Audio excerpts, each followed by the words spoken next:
Auðlindarenta ákveðin tegund umfram arðsemi. Arðsemi sem hærri en gengur og gerist í öðrum atvinnugreinum og hún getur skapast af ýmsum ástæðum. Dæmi það getur verið einokunarstöðu fyrirtækja eða eitthvað tæknilegt forskot sem fyrirtæki í einhverju atvinnugrein hafa umfram aðra. Og í auðlindagreinum það þá aðgengi að einhverjum takmörkum náttúruauðlindum sem skapar þessa umfram arðsemi sem við köllum auðlindarentu. Og þegar að ríkið hefur takmarkað aðgengi að einhverju náttúruauðlind, þá þessi ágangur að náttúruauðlind sem sum fyrirtæki hafa og önnur ekki, sem skapar þá umfram arðsemi. Og þá þessi réttindi ákveðin verðmæti sem fólgin í því og það skapar þá grundvöllin að þessari auðlindarentu.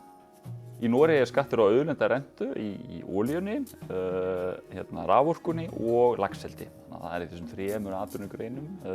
Olíunni hefur verið olíunni og raforkunni hefur verið í töluvert langan tíma og laxeldi tiltölulega nýkominn skattur þar á auðlindarentu. Í dag eru íslensk orkufyrirtæki ekki að greiða auðlindarentuskatt. Þau greiða tekjuskatt og það virðisauki á þessa starfsemi. Þau fá mjög mikinn afslátt af fasteignaskatti miðað við ef við berum saman við til dæmis Noreg. En svona almennt má segja að almennar reglur gildi orkufyrirtæki fyrir utan þennan afslátt af fasteignaskatti.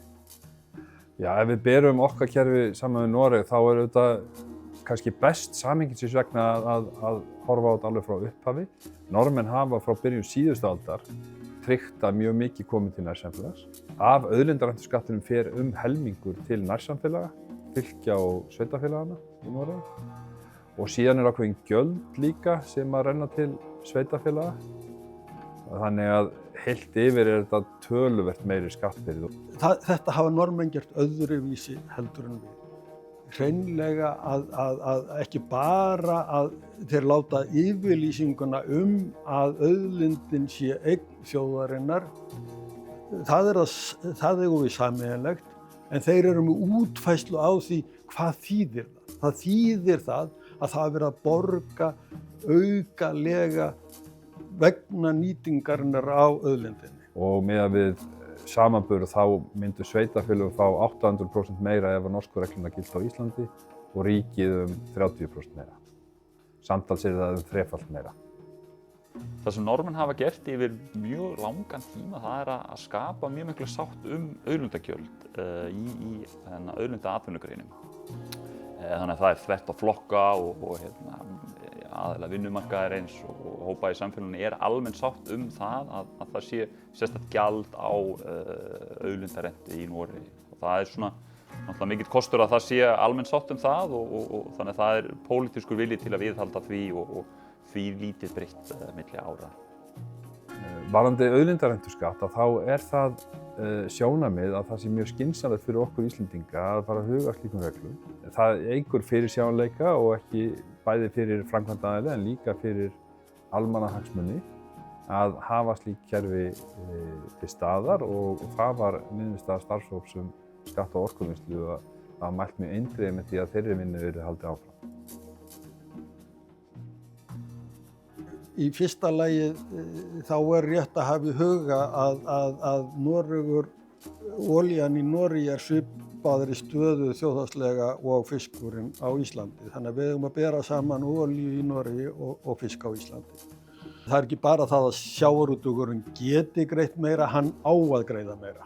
Ef við förum aðeins yfir svona bara grófar tölur í þessum efnum, það 90 milljarðar sem eru þá umfram hagnaður í sjávarútveginum vegna aðgangsins að auðlindinni. Það sem greitt í veiðigjöld eru 10 milljarðar eða þar bil.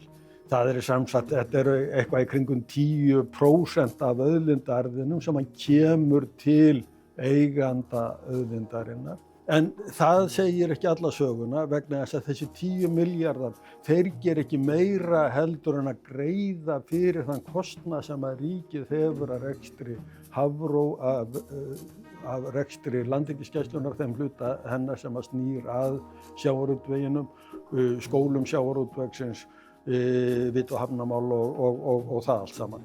Ef við tökum þær tölur alla saman að þá duga veiðigjöldin valla fyrir greiðslunni á þeim beina kostnaði sem að íslenska ríkið, íslenski skattgreiðendur hafa af sjávarútvegi.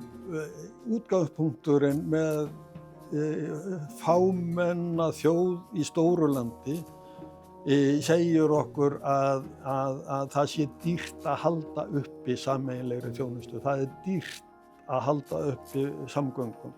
Það er dýrt að halda uppi heilbrigðiskerfi og við getum notað tekjurnar af þessari auðlind til þess að kaupa okkur fram hjá óhagkvæmninni sem fylgir smæðinni.